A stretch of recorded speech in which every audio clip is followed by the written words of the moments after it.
Doug Lesmerises, Bill Landis with the KOTN late night. Just finished an absolute northern banger, Bill. 32-31. Oregon survives against Ohio State. And I thought this game unfolded very much how I thought you and I thought it would go. Mm-hmm. But honestly, my takeaway, and I'm seeing a little bit of it already, and I get it. There's a lot of emotion at the end of a football game.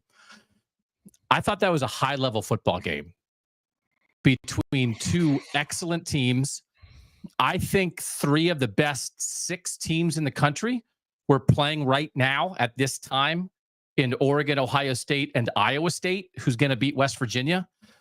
I thought that was offense and defense. Like it wasn't like a ton of blown coverages and stuff. I know some people are talking about like Oregon mistakes. The holder dropped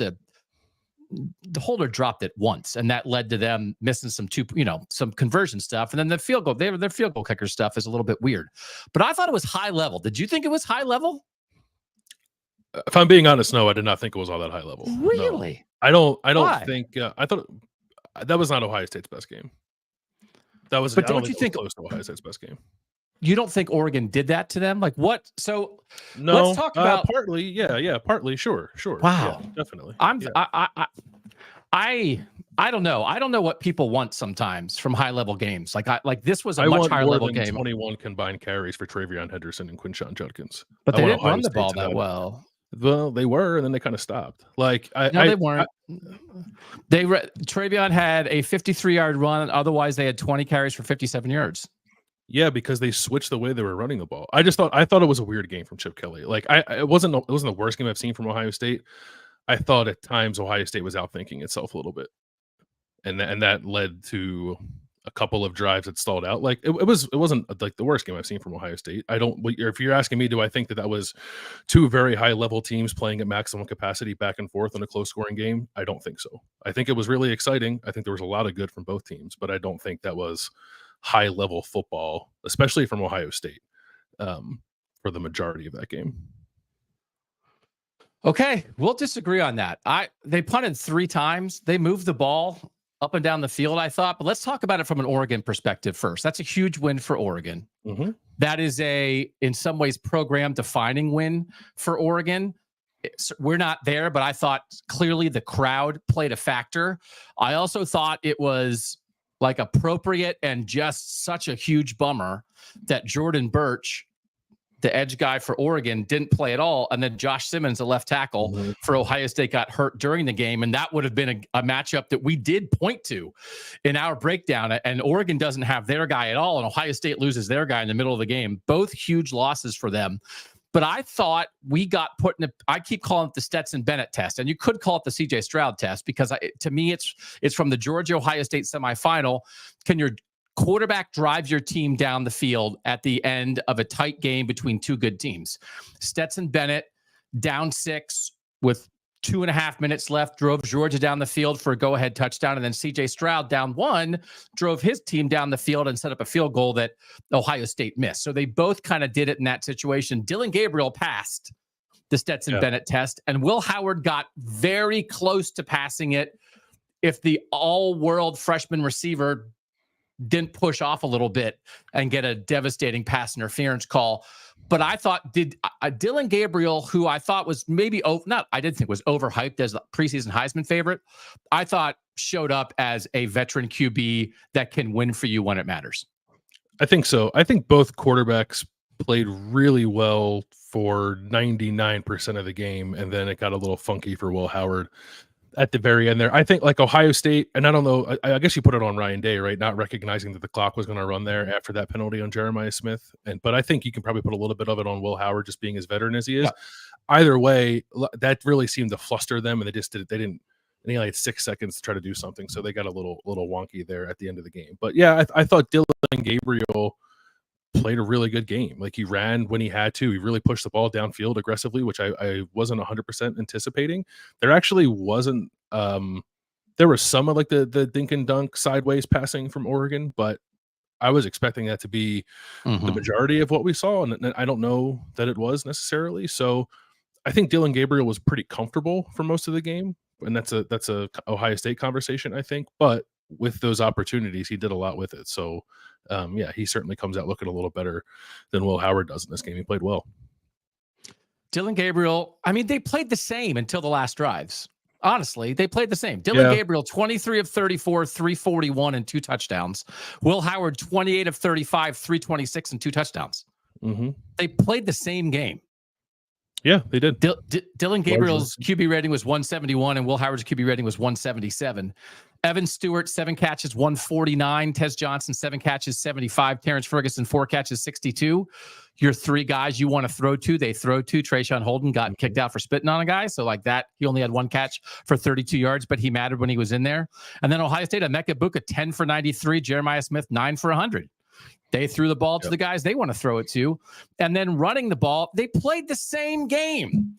Oregon, 31 carries, 155. Ohio State, 33 carries, 141. Oregon averaged 5 yards per carry. Ohio State averaged 4.3. Yeah, I was going to say Oregon was a little more efficient down to down running it than Ohio State was. Ohio State was a little more explosive a couple of times. Yeah.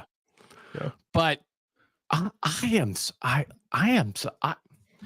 not sure what else you would have wanted out of that. Let's focus on Oregon. I can't say like I'm not here to poo-poo what I thought was an awesome game, but if you're asking me if it's high level football, I just don't think mistakes taking away scoring opportunities rises to that level. Ohio State had a killer false start penalty that made it settle for a field goal instead of scoring for a touchdown, and then obviously the Jeremiah Smith penalty took Ohio State. Who was the false start on? Who was the false start on? On that drive, there were 2. The one that was the killer was inside the red zone was on Tegra Shabola. Okay. So I'm going to give a little of that because like this is what we want. This is what Penn State got a huge win at USC today. We are very much positioned, very, very much positioned after today for Ohio State, Oregon, or Penn State to win the Big Ten and the other 2 to host playoff games. And that's what you want. Autzen tonight was what you want. Give me some fraud SEC team in Autzen in the playoffs in the first round. Let's go. Give me some fraud SEC team in Ohio Stadium or Beaver Stadium in the first round of the playoffs. Let's go.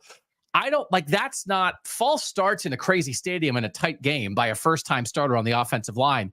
That to me is not like those mistakes are made all the time by good teams. Yeah. That's exactly the kind of mistake you make. And then Jeremiah Smith again, like that, his wasn't like a knucklehead play. He's trying to make a play, and he's a big, physical, aggressive receiver who's played 5 games of college football, and he gets a little handsy on the push-off. So that's devastating, but it's not. There are teams blowing coverages in big games. There are teams getting ridiculous penalties in big games. I just thought like it wasn't that. I thought almost every mistake somebody made, someone made them make it. Whether it was the crowd, whether it was good coverage, whether it was the other team. You know, if Ohio State got away from the run game, I thought like Oregon's defensive tackles are disruptive. They kind of do that. So I thought, okay, well, maybe if you didn't think Ohio State, if you thought they didn't run it the way they should have run it, I would say Oregon had something to do with that. An Oregon team that a lot of people thought was questionable against the run because Ashton Genty ran all over them. They were not. I didn't think they were questionable against the run. I thought they played pretty well against the run tonight. So I thought Oregon did a lot to win. And certainly Ohio State had it right there at the end. Absolutely. And Will Howard running like it's the moment. And I was asked, this is still talk about Oregon. I want to talk about the team that won. I was asked on a radio show on Friday, do I think Will Howard can win the game for Ohio State? And I said, I don't know. Maybe not yet. But maybe he'll learn some things at Oregon that will allow him to win the game with a last-minute drive later. And that is exactly what happened. So it would have been great for Ohio State if it had happened now. But again, last year, Kyle McCord led a game-winning drive in this version of their game at Notre Dame, and it didn't mean anything. It didn't mean that he was ready for it. Ohio State was ready for it. So just because Will Howard did not do it tonight doesn't mean that they're not ready for it long term. So, but I thought Oregon made multiple winning plays with Jordan James. I want to be clear. Like I'm not saying they didn't. I think Oregon played better than Ohio State and won the game. Like I'm not saying that Ohio State gave it away. So I think Oregon played like a 9 or a 9.5 out of 10. What do you think Oregon played? And I think Oregon probably at least a 9. I think. Yeah. And what do you think? I think Ohio State played like a like 7.5 or 7. 7.5. Yeah, I would think I would say 7.5. I think Oregon was a little better. Yeah. Which I am 0% surprised by, going on the road, traveling 2,500 miles, playing at night in the biggest game in the history of Watson Stadium. That's what home field advantage is. I thought almost nothing about this game was a surprise, and I get riled. Somebody on Twitter was like, Ohio State stinks, they're going to lose twice more. That's so effing wrong. Yeah, I agree with that. I agree with that. Can people not watch a football game and understand that both teams can't win and realize that maybe the loser doesn't suck? Are we beyond that capacity? That was a great game. I think they're two of the 4 best teams in the country, and I thought they proved it almost every down. And even Denzel Burke having a bad game because Evan Stewart ran by him a couple times. Evan Stewart's really good. Denzel Burke has some stuff to work on. I get it. But it wasn't a blown coverage. It wasn't he just got beat, but like guys get beat sometimes. And there were also some plays early on. There was like a Caleb Downs deflection on a crossing route. There was a David Snigmanosin where it was like, oh man, like these Oregon receivers can't get open. These Ohio State defensive backs are draped all over them. So that happens sometimes too. But like, Evan Stewart runs by people, man. Evan Stewart's a 5-star. Evan Stewart's legit. And he hadn't up to this point. Everyone's calling it the Evan Stewart breakout game because he had not lived up to expectations prior to this game.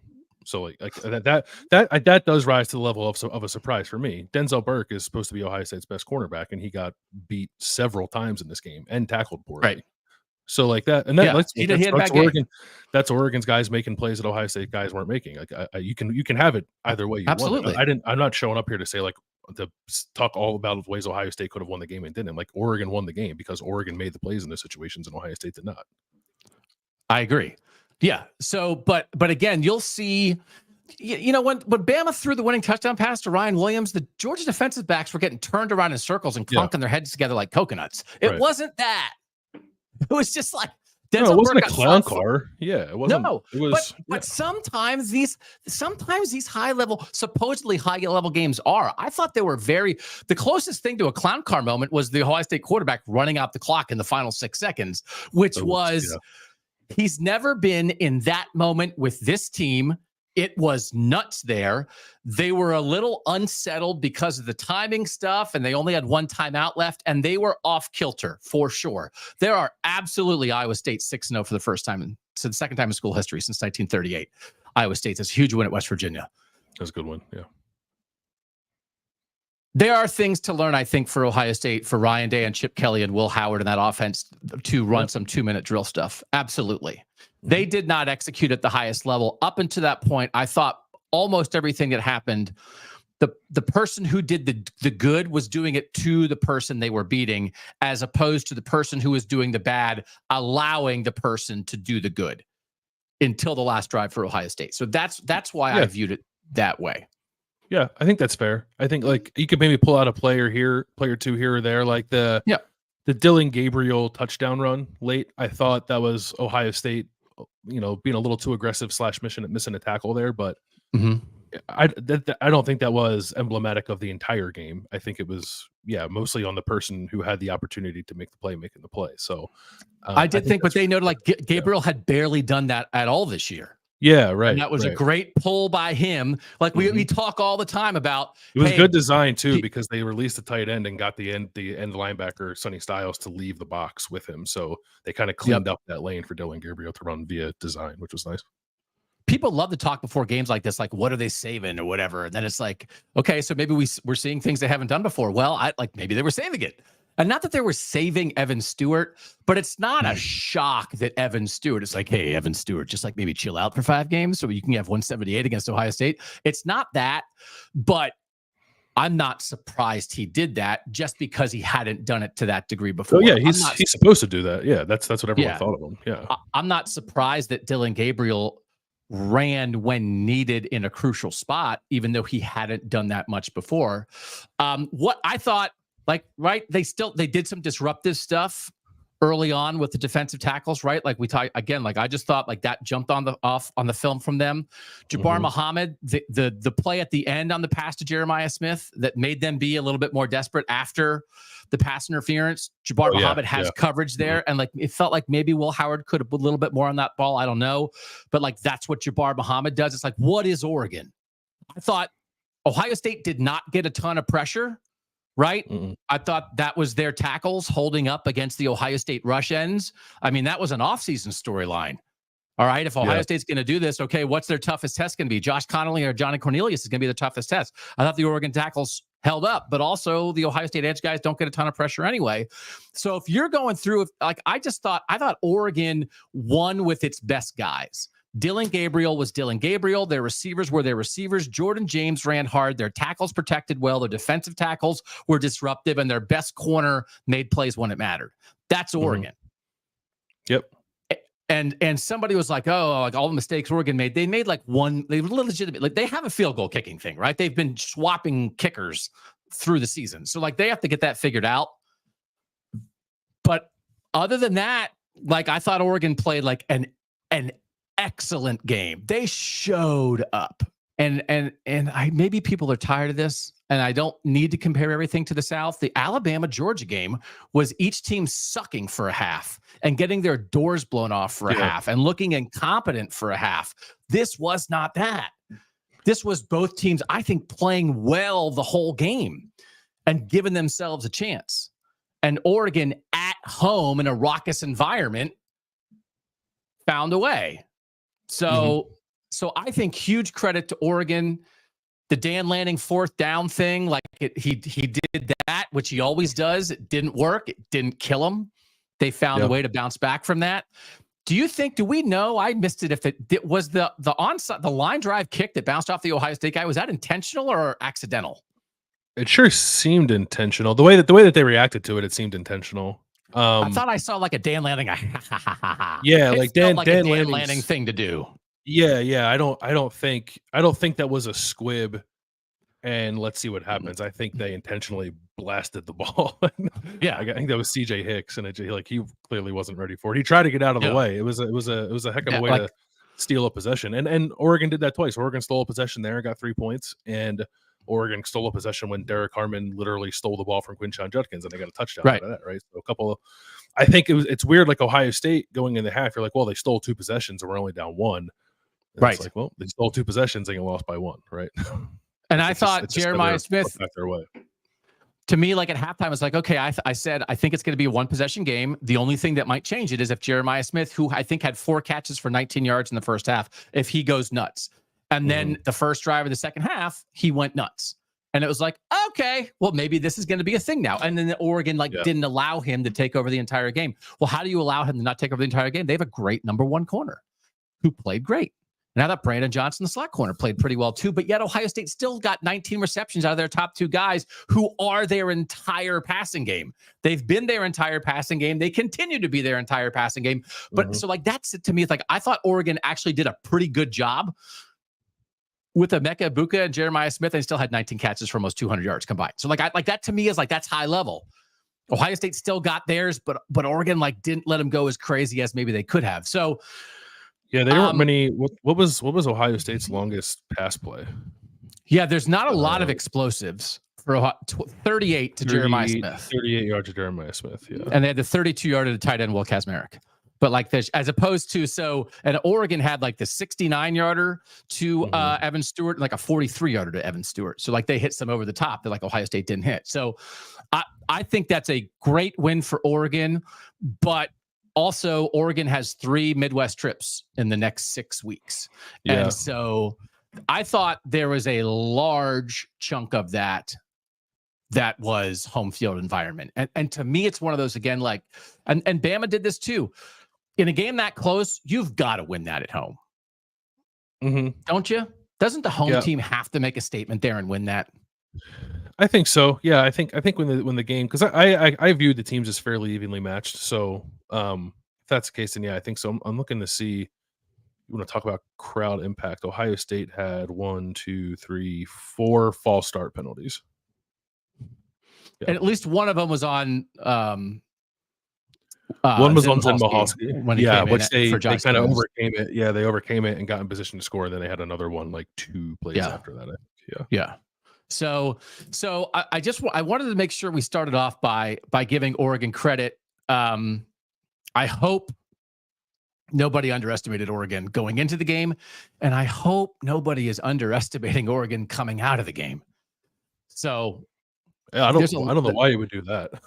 There's a lot of skill. This is one of those like Georgia struggled again on Saturday. Alabama struggled again on Saturday. I think like you look at the skill that was on the field in the Ohio State-Oregon game, I think it dwarfs, honestly. Oh, yeah. There are not 2 SEC teams that could put skill on the field that would match Evan Stewart, Tez Johnson, Trayshawn Holden, Terrence Ferguson, Jordan James, Quinshon Junkins, Trevion Henderson, Carnell Tate, Emeka Buka, and Jeremiah Smith. You could not find 10 guys like that in any SEC matchup you want to find.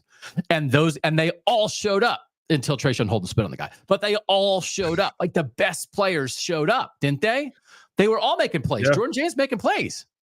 Jordan James ran really well. Yeah, a couple just like timely runs I thought that helped sustain some drives and like running the clock. Neither team played all that fast, so like just being able to sustain some possessions and control the clock a little bit ended up being pretty important. Ohio State ended up leading in time of possession, but I thought Jordan James did a really nice job of helping Oregon just hold the ball a little bit. Because there weren't. It did feel to me throughout the game, and maybe it's true of both teams. It felt to me like Oregon was a little concerned about giving the ball back to Ohio State. Like it wanted to make sure that it didn't have its defense out there too much, because Ohio State did move the ball quite well for the majority of the game. But Oregon did too. I think Ohio State's defense maybe at times felt like it was getting some earlier stops than Oregon's defense was. But I think both offenses showed up and played pretty well. So Ohio State had 4 touchdowns, a field goal, and 3 punts. Mm-hmm. Oregon had 4 touchdowns, 2 field goals, and 3 punts. Ohio State had 1 turnover, and Oregon was stopped on downs once. They played the exact same game. Ohio State, 467 yards, Oregon 496. Ohio State 68 plays, Oregon 65. Oregon 7.6 yards per play, Ohio State 6.9 yards per play. Third down conversions, Oregon 6 of 14, Ohio State 4 of 12. Fourth down, Ohio State 2 of 2, Oregon 1 of 2.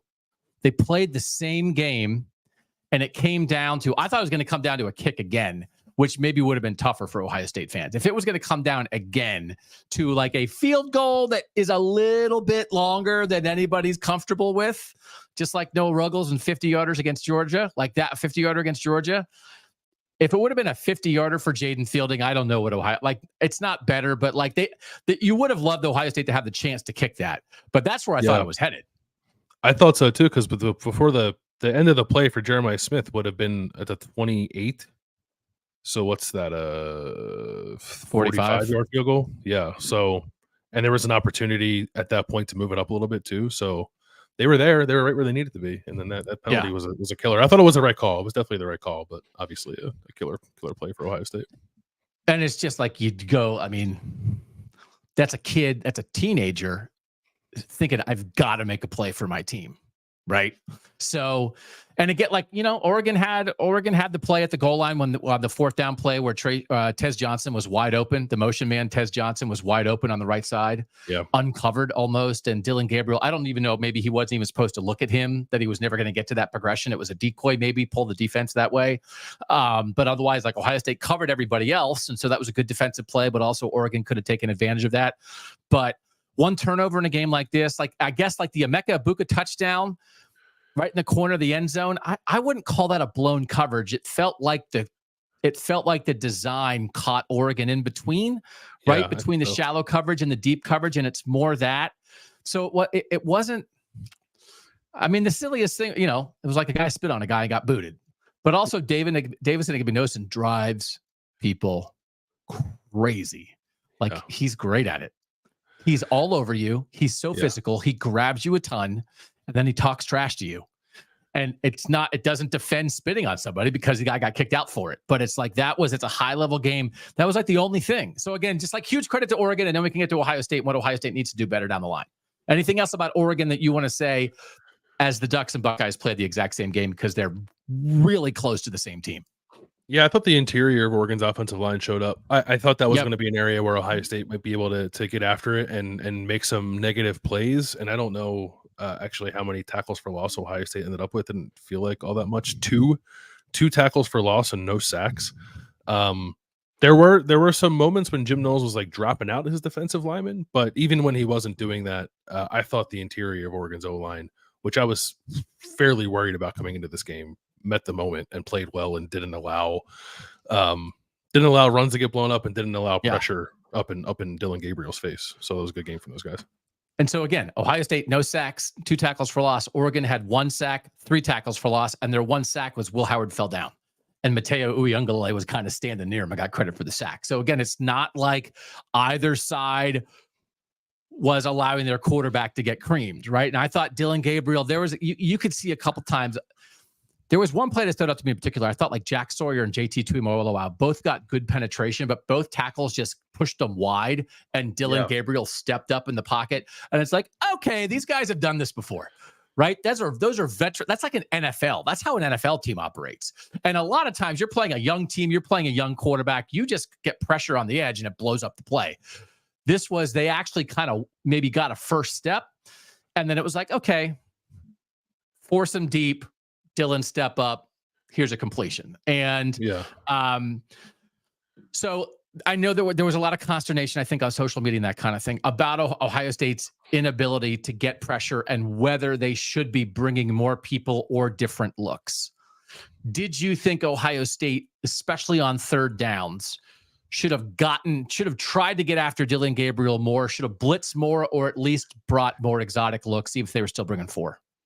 Yeah, I don't think it was because they weren't trying, because there were a fair amount of sim pressures from Ohio State where they would drop defensive linemen and then bring linebackers or safeties to replace them. So there's still 4-man pressures, but it tries to give you the effect of a blitz, and they weren't super effective. Like there was one time where it was kind of effective on the play where Caden Curry kept chasing the play and eventually tackled Dylan Gabriel. But yeah, none of the stuff that Jim Knowles was dialing up really was working all that much. I don't know how many times they actually sent more than 4. It didn't feel like that many times. So I guess maybe Ohio State has to do that. The reason it doesn't is because it's really intent on not giving up explosive plays.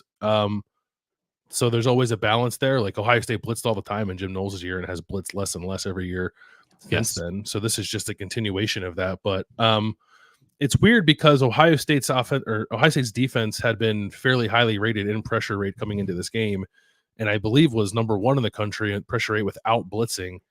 And then it just didn't hit in this game. And that's a credit to Oregon's offensive line, which played really well, because you can't even attribute it to, well, they were just getting the ball out fast. Like, no, there were a number of plays where Dylan Gabriel was sitting in that pocket, maybe had to move a little bit, but fairly comfortable and got to step up and throw the ball down the field. So I don't think like Ohio State got totally outclassed in the trenches, but I think Oregon was better on both sides of the ball on the lines for sure. Okay. I think that's fair. Ole Miss is falling on its face, and LSU is tying that game. Ole Miss is conking their heads together like coconuts. Ole Miss just made a play defensively that neither Ohio State nor Oregon made tonight. Just have 2 defenders dive at a receiver and run into each other, and he runs an extra 20 yards for a touchdown. That's how the SEC does it. So pressure, but this is not new for Ohio State, right? Just not getting a ton of 4-man pressure. That is, I mean, it's been a frustration of Ohio State fans. I don't know if it's just something that needs to be, I don't know if accepted is the right word, but we can't be shocked. And especially against a veteran quarterback who's not going to run into pressure. And even if you get some penetration, he's going to step up and find a way and is very comfortable in the pocket. So certainly, I guess that could have been better from Ohio State, but it almost always can be better because that's been a story for 4 years. Yeah, it's been a shortcoming of theirs really since 2019, I think. And I think there have been times this year where it has appeared better and maybe some of the criticism felt a little hot, but I think that criticism was more forward looking than it was perhaps in the moment, and those concerns I think kind of came to fruition today. It just you for a defensive line that has a lot of individual talent, I don't think you felt that group nearly enough. It was okay against the run, but not nearly good enough in passing situations, clearly. Yeah, Todd Blackledge said during the game, the strength of Ohio State's defense is its front. And I was like, I don't think that's true. I don't like. No, the strength of Ohio State's defense is its safeties, or it's Caleb Downs and Lathan Ransom. Yeah. So I thought that's like we're just having a lot of like analysts for Ohio State games just being wrong about what Ohio State is and what Ohio State does. I was surprised that the corners gave up as much as they did, but also this is about, I mean, Georgia's group of receivers isn't this good. Alabama's group of receivers isn't this good. Tennessee's group of receivers isn't this good. I don't think Texas's group of receivers is this good. Penn State's group of receivers isn't this good. Like, it's like, okay. I still thought, I mean, I thought I would have said coming in, I think Ohio State is the best secondary in the country, and Oregon beat them. But I thought you could feel the safeties, and they didn't beat them 40 times. Did you come away? Has your impression of the Ohio State corners in particular changed based off this game? A little bit, just because they weren't. I didn't think Ohio State's defensive backs and corners, more specifically to your question, were making enough plays, sort of responding in kind to what Oregon was doing. Like, I don't like how many pass deflections did Ohio State have in this game? Cody Simon had a pass early, but it felt like they didn't have as many late. David Stingbanosin had one, and Jordan Hancock had one. So you're getting 2 pass breakups out of your corners when it felt like Oregon's receivers are making a lot of plays. So that was the thing that was a little disappointing for me. It's not like Ohio State's corners were routinely getting torched, although clearly not Denzel Burke's best game. But I thought tackling could have been better, and then if you're going to give up some stuff and Oregon's guys are going to make plays, then your DBs need to make some plays too. And Ohio State's DBs didn't really make any plays. So yeah, Denzel Burke got flat-footed, got caught looking in the backfield. This was one of those. Denzel Burke is as confident as a corner as you will find, and maybe he was too confident in a game like this. That he's sort of that deep ball. He's running with Evan Stewart. And Evan Stewart is running past him, and Denzel Burke is still looking back at the quarterback in a situation where it feels like it should be like, you need to turn and run because the ball is in the air and the guy is running past you. But maybe he feels like most guys that he covers, he can look in the backfield and the guy's not going to run past him, but Evan Stewart will. It's like, okay. Yeah. Well, that's not many guys will. That guy will. And then, by the way, Dylan Gabriel put the ball right in his hands twice, because that's a 7th-year quarterback and a 5-star receiver. And guess what? That's what Ohio State does to people. So this that's the thing. It's like you want to say on one hand, it's like, well, Ohio State doesn't see receivers like this a lot, like except for in practice, right? Like it's not. Yeah. They shouldn't. Ohio State should not have been caught off guard by talented receivers, and it felt like a little bit like it was. No, so I mean, he did, right? You can see a couple of those, like the receiver's making a break and he's flat-footed. Like you can see it happening in the moment. He bit on at least 2 double moves. Yeah. Yeah, and it's over. And they probably saw something on film too. And again, this is Oregon. They only threw 10% of their passes 20 yards or more down the field coming into the game. But like you knew they would take shots. It wasn't going to be something they did all the time, but they hit them. Man, like they just absolutely killer shots in a way that Ohio State really kind of wasn't able to do that. So lesson learned. So like if Ohio State and Oregon play again, should Ohio State blitz more? What should they do? Should they try to do something differently to get after Dylan Gabriel? Is there a lesson learned there? I probably would. I guess it's like it probably sounds counterintuitive after this game to kind of just say, like, let your corners play their receivers and then see if you can't rattle Dylan Gabriel. So I think that I would. I clearly like sitting back and trying to limit explosive plays. I don't think was as effective as it needed to be for Ohio State. So I don't know. You just flip that and then do the 180 turn to we're bringing pressure all the time now. Like I don't know. That'll be interesting to see for Jim Knowles. Not even in a hypothetical rematch with Oregon. I just think moving forward in general. Like this was Ohio State giving up a little too much passing, with jet fuel poured into it. But this has been a little bit of an issue for Ohio State all year. that the combination of playing off and not hitting the quarterback leads to teams completing passes. Just that Oregon has much better players doing it. And I mean, who was going to do it to him before? Cade McNamara, Aiden Childs. Right. Like, who was going to do it? This is right. Veteran quarterback, good receiver room. Does it get better than Oregon? Are they the maximum veteran quarterback, good receiver room? Maybe even above Ohio State? Because as much as I thought Dylan Gabriel was a little overrated going into the season, and they basically played the same game, I think I'd take Dylan Gabriel by a little bit over Will Howard right now. I don't disagree with that, but I don't think I'd take Oregon's receivers over Ohio State's. And I think the gap between Ohio State's receivers and Oregon's receivers is bigger than the gap between Dylan Gabriel and Will Howard. So best veteran quarterback, good receiver room in the country, those two teams. Mm-hmm. I think that's true. Like, I don't know whatever LSU is doing right now. LSU just tied the game up with Ole Miss, whatever. But like, I think that's the best. I think that's definitive. Yeah. So, okay. So I just think, like, again, so if Will Howard had slid 2 seconds earlier and Jaden Fielding had made a 48-yard field goal,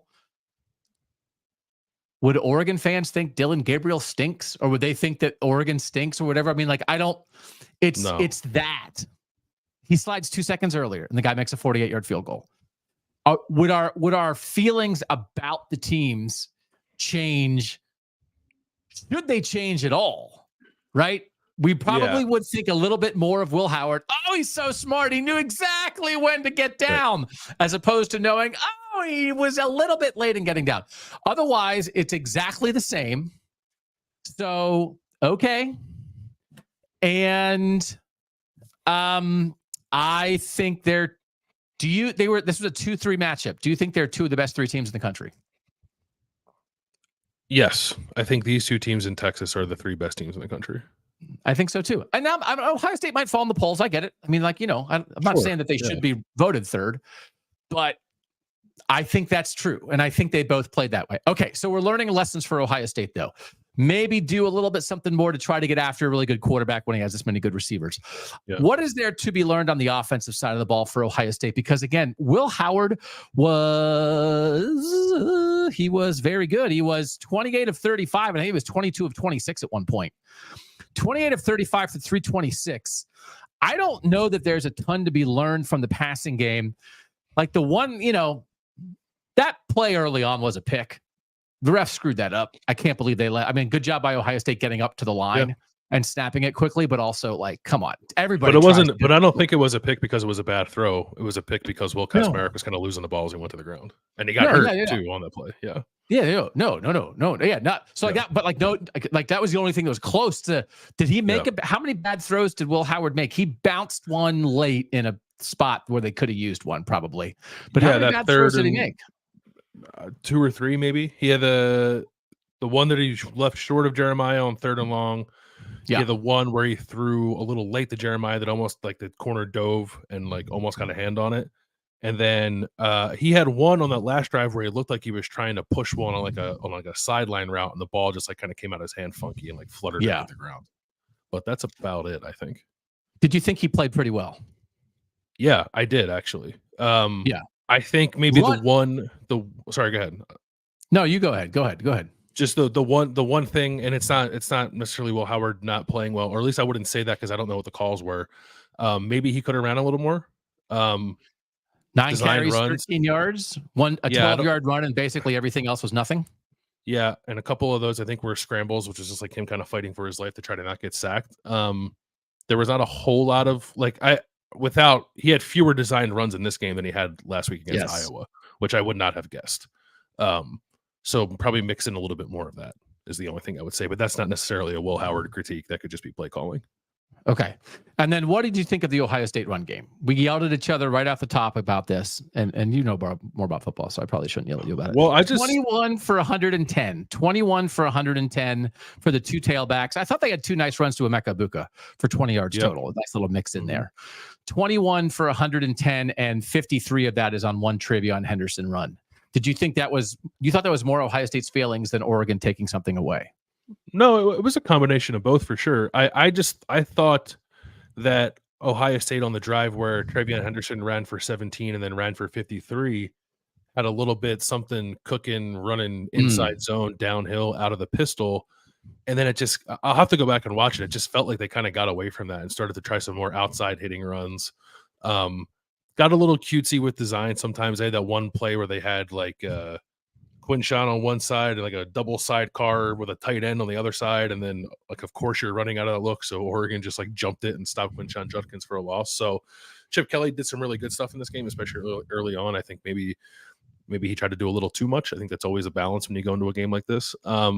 So I just kind of, even though Ohio State was not running it effectively and certainly didn't run it as effectively as I thought it would, I did think it got away from it a little too much. Like I'm basically I think I'm of the mind that I don't necessarily care how much you're running it. Travion Henderson and Quinshawn Judkins in a big game need to have more than 21 carries.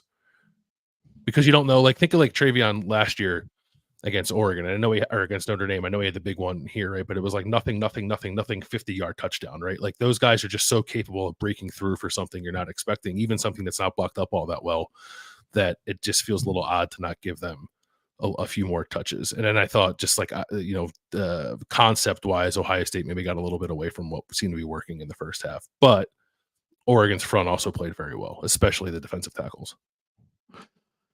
Ohio State ran 47 plays that were not running the ball to Quinshawn Judkins and Travion Henderson, and 21 plays that were running the ball with Quinshawn Judkins and Travion Henderson. So they did it a third of the time. You would like to see that creep closer to 40% of the time, right? Maybe 30 combined carries. Yeah.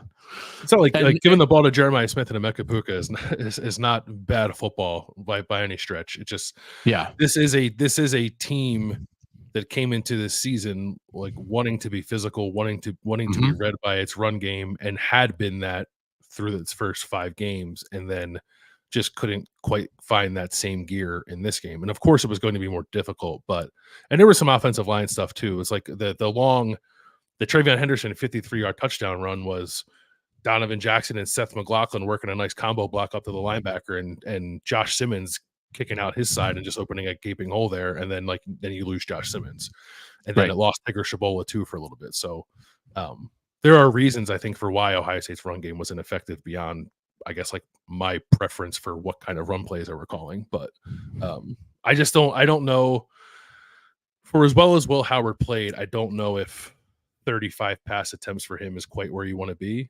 I think if you're a defense doing that, you probably feel like you have forced Ohio State into doing something it doesn't necessarily want to do.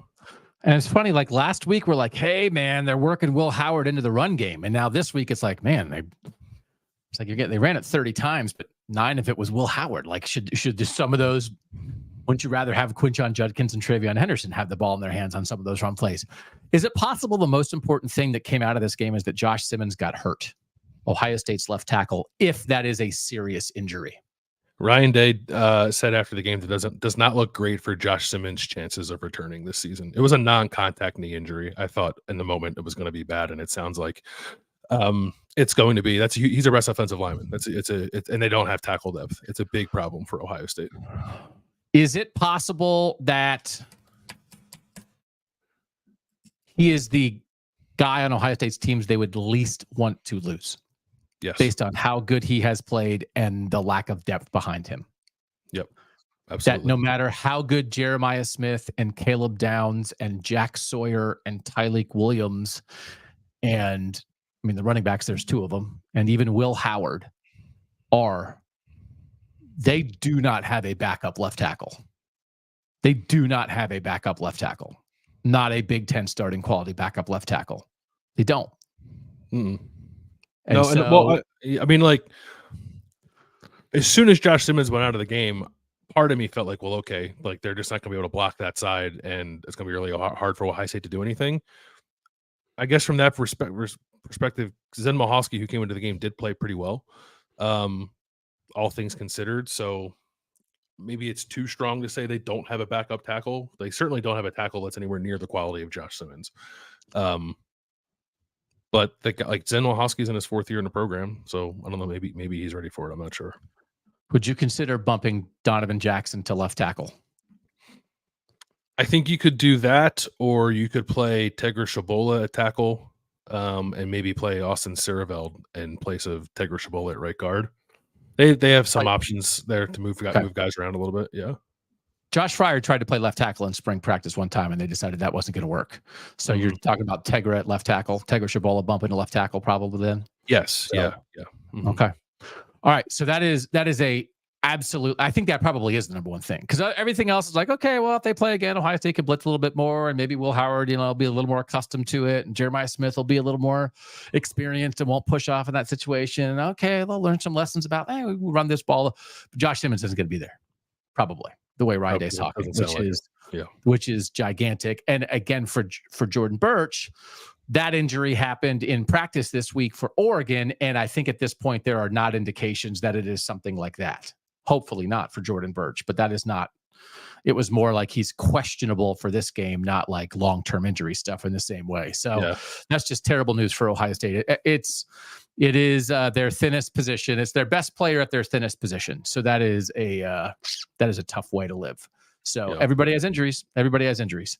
I don't know. So my holistic pick for this was I picked Oregon to win, but I still said I think I picked Ohio State to win the national championship at the beginning of the year, and me picking them to lose to Oregon did not change that pick.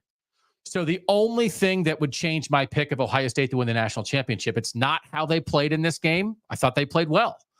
It's not that Oregon is unbeatable for Ohio State if they face them again. Oregon certainly could win again, but it won't be in Autzen Stadium. So it'll be in a neutral field. It'll be in Indianapolis, or it'll be in a playoff game. Okay. I would pick Ohio State on a neutral field. The only thing that would sway me off my pick of right now today, thinking Ohio State's going to win the national championship, is if they can't replace Josh Simmons. So that is the number one thing. Is that what do you think? I think let's do this before we move to a couple other games. Do you think Oregon could win the national title? Yeah. I do. I think so too. Do you think Ohio State can win the national title? Yes. How much will how the left tackle spot looks going forward affect your thoughts about that? It will affect them. I don't think it affects it right now, because I just like to see it first. Because it wasn't a disaster today against the good Oregon defense. But Ohio State will face a good defensive line in the next game when it plays Nebraska, and it'll certainly play one when it plays Penn State in Happy Valley in a couple of weeks. So we'll see how it holds up there. For now, I'm not changing my opinions on Ohio State because of that fact. But that was the position that was the biggest question mark about this team, and that was their best offensive lineman. So clearly it could have a fairly big impact. Okay. 47 minutes in. Anything left to say about Ohio State and Oregon? No, I don't think so. I'm curious for the reaction. I'm curious for the national reaction.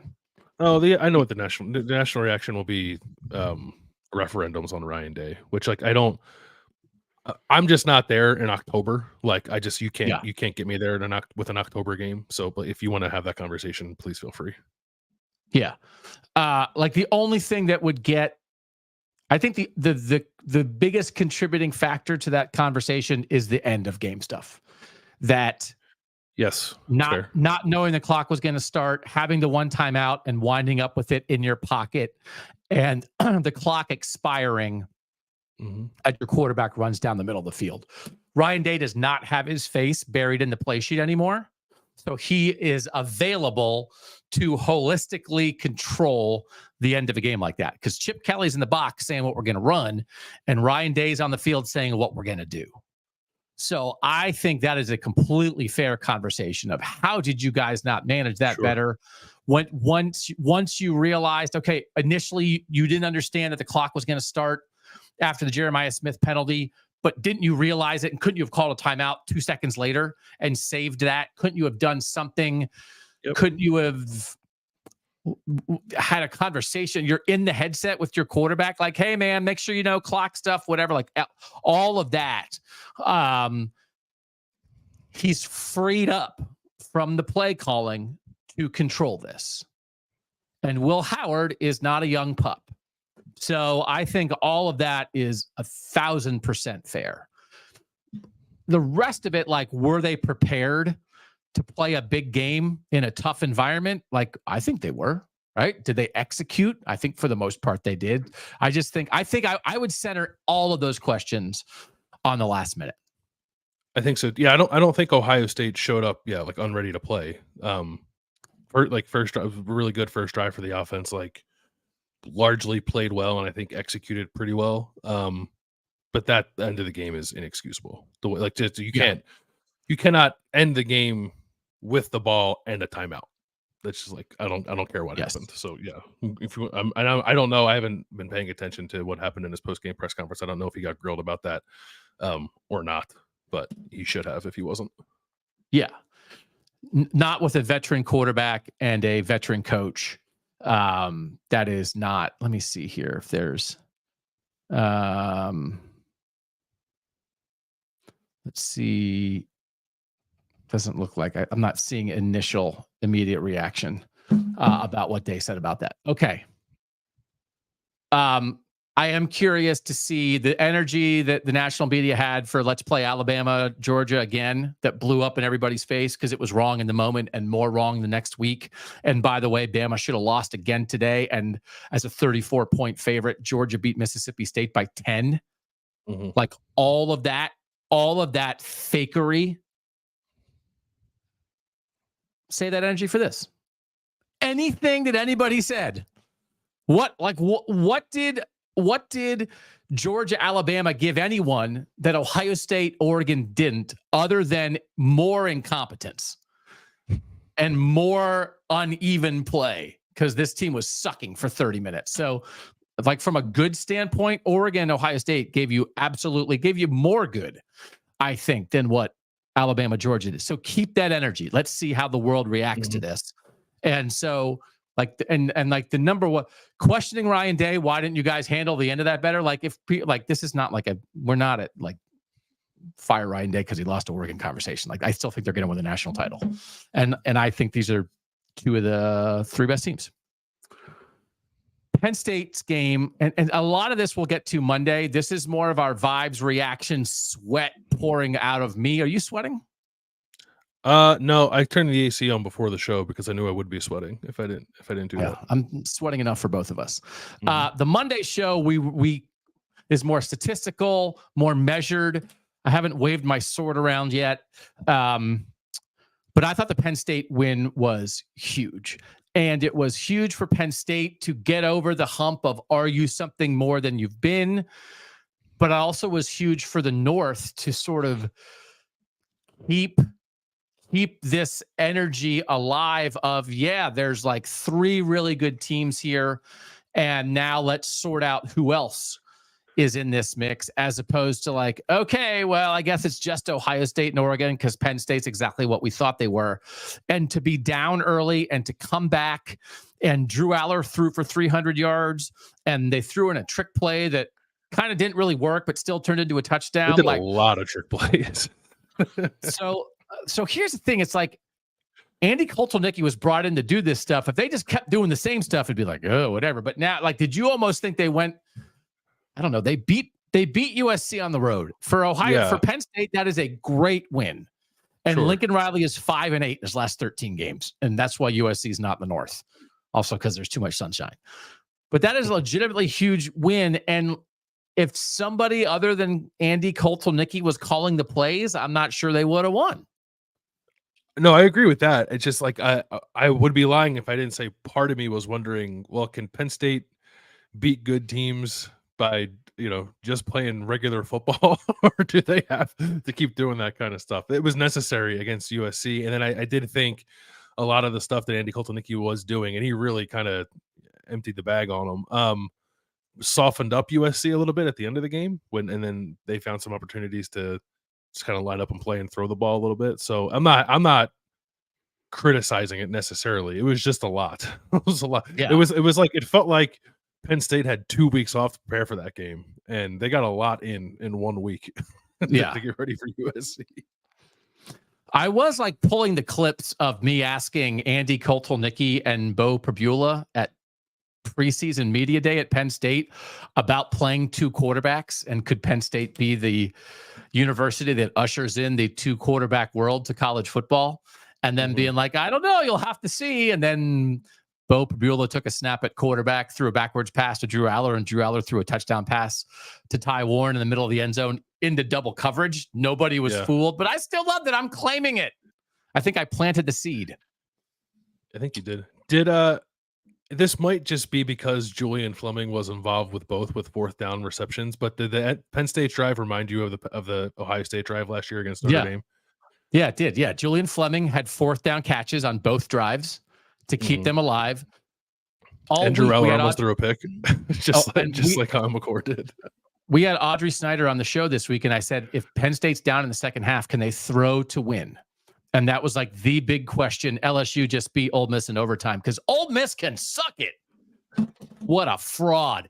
Cash my no playoff Ole Miss ticket. Cash it today, Vegas. Ole Miss is a freaking fraud. Here's the energy. What a fraudulent fraudness. God, they suck. I'm going to take every voter, every person who ever uttered Jackson Dart Heisman, and I'm going to take you out in my front yard, and I'm going to... God, people are stupid. Ole Miss, Lane Kiffin can cram it until he can't be crammed. They suck. God, they're going to go 5-7. God, Ole Miss sucks. They suck. I hate them. Sorry. God, I don't hate Ole Miss. I don't have anything against Ole Miss. I hate the media narrative that created Ole Miss literally from nothing. They've never done anything. And they were like in the top 5. They've never done anything. They've never done anything. And they just lost to LSU. God. So I thought it was a huge win for Penn State. And that idea that Penn State is there, Penn State's like in the mix, right, really matters. Because I think we'd be viewing a lot about the North and our show and this part of the country differently if Penn State had not come back. They got down early and it was like, okay, here we go. And then now we'd be searching like, who's the third best team in the Big Ten? We wouldn't know that rather than searching for a fourth. I thought that was such a gigantic win for so many reasons. Yeah, I thought so, because that was the narrative of James Franklin was really gaining some steam there at halftime. And I'm not even saying it's off base, right? James Franklin's record in big games is what it is, but and I'm not necessarily saying that beating USC at the Coliseum suddenly flips that on its head either, but Penn State is a team and a program under James Franklin that I think has rarely shown the mettle to win a game like that. Even if like, I think USC is good, not great, but is good enough to beat Penn State if Penn State doesn't play well, and Penn State wasn't playing its best football for at least the first half of that game. But I thought it was a nice response from them, and I thought Drew Aller didn't blow me away in the process of throwing for 300 yards, but I thought made some pretty big time plays, either throwing it or escaping pressure and then throwing it or scrambling a little bit toward the end of the game. So it was a good win for Penn State, no doubt. Pitt got to 6-0. BYU got to 6-0. Iowa State got to 6-0, and West Virginia now has 3 losses to 3 teams who are a combined 18-0. So I know West Virginia fans are so frustrated, but oh my God, you've lost to Pitt, Penn State, and Iowa State. I don't know what to tell them. It's wild. And West Virginia hung in for a little bit today at home against Iowa State. So I had it on. I wasn't watching it super closely because I was paying more attention to Ohio State, Oregon. I saw that Garrett Green had 2 picks late. Did you get eyes on them to see? I did not have eyes on them. Of the poor variety. It was hard to split. It was like I didn't want to miss anything from Ohio State, Oregon. Yeah, I knew I was going to come on here and rant because it was close. And then it's like Garrett Green threw a pick, Iowa State scored. Garrett Green threw another pick, Iowa State scored, and it's like, okay, that margin ends up 12 and it was closer. 14-10. It was 14-10 Iowa State for a lot of the second half. I thought so. We'll get a lot. I mean, this is the biggest Northern game. Wisconsin made a statement against Rutgers at Rutgers. Rutgers, as you pointed out when we were talking about the game during it, at one point probably were missing their 5 best defensive players, which does matter. And I saw at least one thing on social media about Rutgers fans being frustrated, and I'm kind of I don't know what to tell you. You were 4-0, you had an awesome home game. It was the happiest Rutgers has ever been. You lost a 1-score game at Nebraska, and now your 5 best defensive players are hurt. Wisconsin came in and like figured out their offense on your face. I like now you're giving up on Rutgers. I don't know. It's like we're trying so hard to help fans enjoy their teams, and it's like that's it. Like now you're out on Rutgers because they played their second string defense and they couldn't stop Wisconsin. I don't like that. That's the line. I don't know. Iowa, huge statement win against Washington. Washington outgained really them. Impressive. But Iowa did exactly what they do, which is force 2 turnovers, get 3 stops on downs. Caleb Johnson ran for 166 and 2 touchdowns. And I thought this was such a good win for Iowa that it reminded you of how good Ohio State's win against Iowa was last week, because Iowa did the thing it does to everybody again, to a good Washington team coming off a win over Michigan. And they played opportunistic defense, stopped you on 4th down, forced turnovers, and ran the ball down your throat and won by 30. And that's what they tried to do to Ohio State. And they did it for a half. And then Ohio State was like, okay, we're going to pull away now. And like, that's like Iowa's like a 9 or 10 win team. I hope people understand that, because that was such an Iowa win. I think I wasn't downgrading Iowa necessarily coming out of the Ohio State game, right? Like it's because I didn't think the world of Iowa's passing attack going into that game, and I didn't after that, and they didn't really throw the ball that well today against Washington, because that's not really what they do. But they run it, they play good defense, they try to bait you into mistakes, which Washington made, and then there were a couple big special teams plays in there, 2 blocked field goal, big punt return that set up a short field and a scoring drive for Iowa. So like we know the recipe for Iowa football. This team is more equipped, I think, to like execute that recipe than last year's was, right? So I think that's the point. That's the point with Iowa. So we saw it today. Like I tweeted it out during the game. Wisconsin got the full Iowa on Saturday, which wasn't surprising given the circumstances coming into Washington. That game. Washington got the full Washington got the full full Iowa. Yeah. So I'm not surprised that Iowa won. I am surprised by how lopsided it was, but like I don't. Yep. Sometimes I feel like I'm on an island thinking that like Washington's like not that bad of a team that just kind of shoots itself in the foot. And I think Iowa's a pretty solid team. Like it's a good version of Iowa, right? Washington shot itself in the foot again today, and like Iowa's too good to do that against Iowa and try to win. So Cincinnati got a good win at UCF. Like there were Notre Dame convincingly against Stanford. You know, like throwing it a little bit too in Notre Dame. Yeah. So I mean, like there were some good Northern wins, but I thought, and again, just like this is not the South can cram it show, because there was so much good, exciting stuff going on with the North. But Tennessee almost lost to Florida. Georgia won by 10 as a 34-point favorite. Alabama absolutely, positively should have lost to South Carolina. South Carolina was too inept to take a game that Bama was trying to hand to them. And Ole Miss lost. So the only SEC team that looks the way that people in the South and people in the national media think they are is Texas. Texas is the only team that is as good as people think. Every other team in the South is not as good as people think. That is correct. Syracuse did win, by the way. Syracuse won. 24-17 they won. And Minnesota is down by 3 to UCLA in the final minutes here and trying to win this one. So an exciting game in the North. I'm sorry I got so mad about Ole Miss. It's not personal.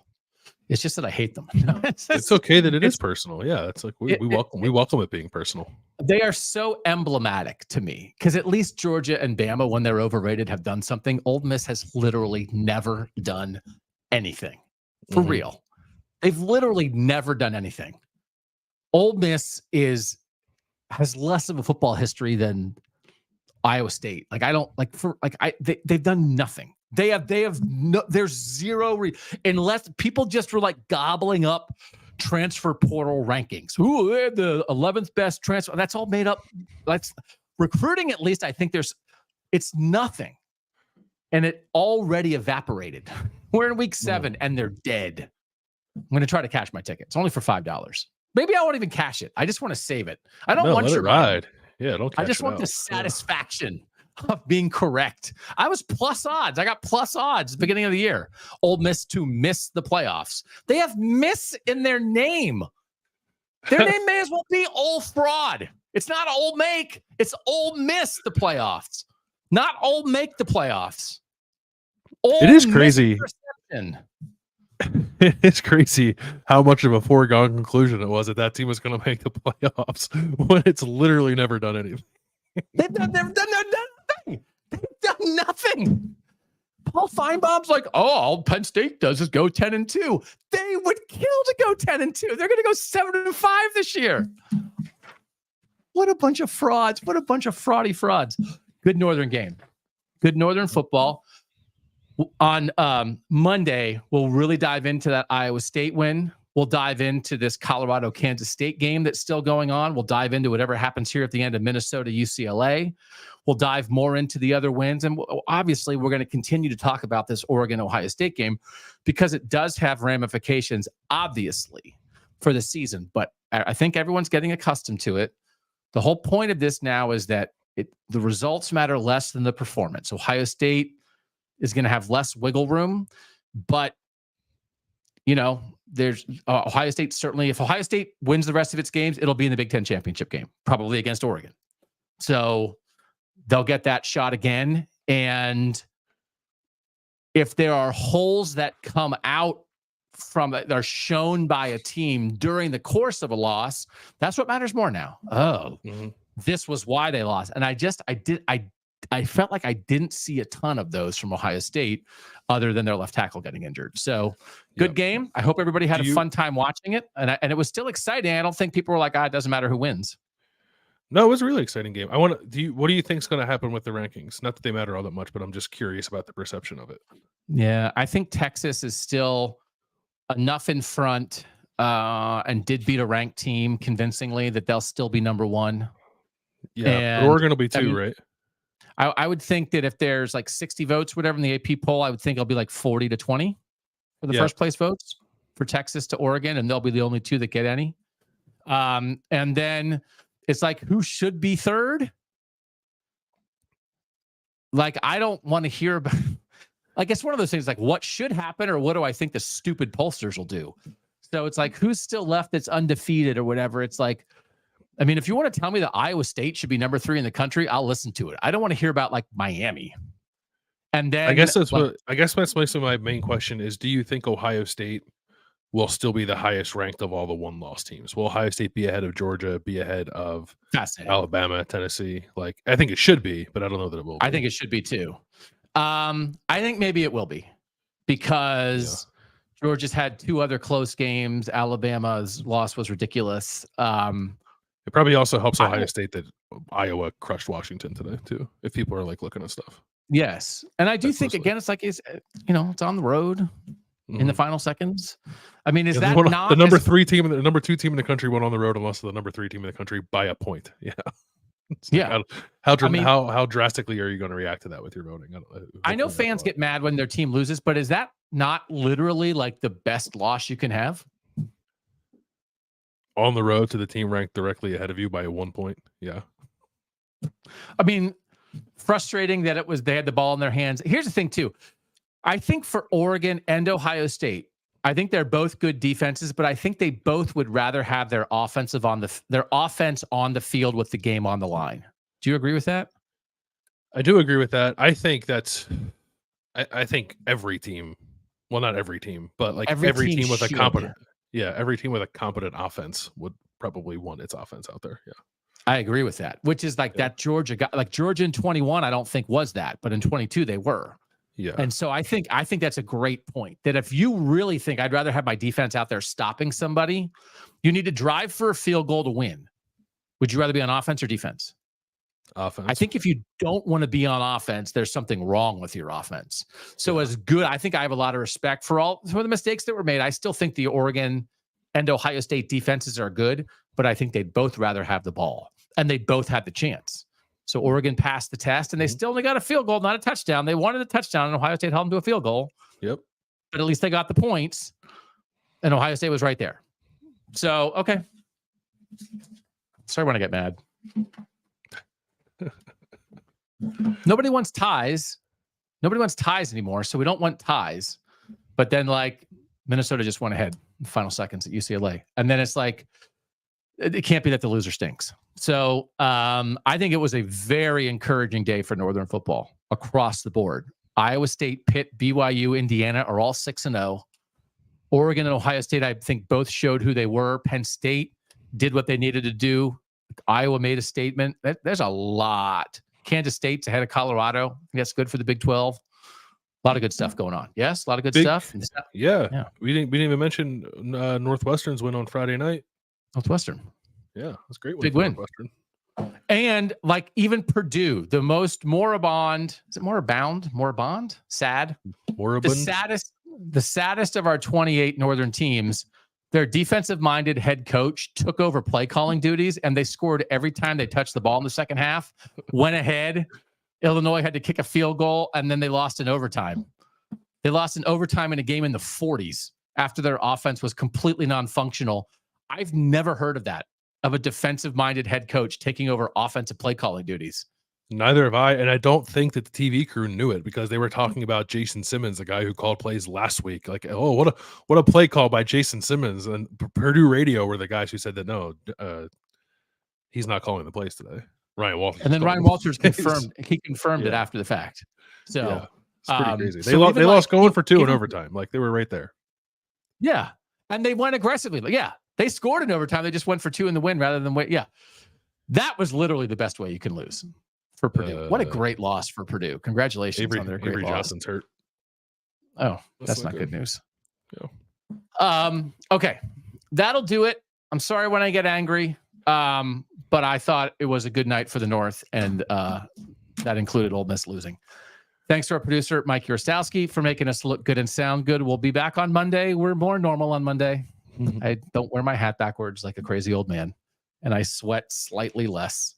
But we'll have a lot to talk about. We will have a lot to talk about. I really we all must be ready for how good Iowa State might be. And BYU too. But I really there is something here with Iowa State. And you said you liked the vibes on the Thursday show, but there is a lot there. I think they got a little magic dust on them. Yeah. All right. That'll do it. Thanks to everybody who joined us live on YouTube. If you're listening on a podcast, thanks for listening there. If it's your first time, welcome. If you've been here a lot, we're a lot to take sometimes, and we understand that, mostly me. So thanks for being here and putting up with it. For now, he's Bill Landis. I'm Doug Lesmerises, and that was KOTN Late Night on Kings of the North.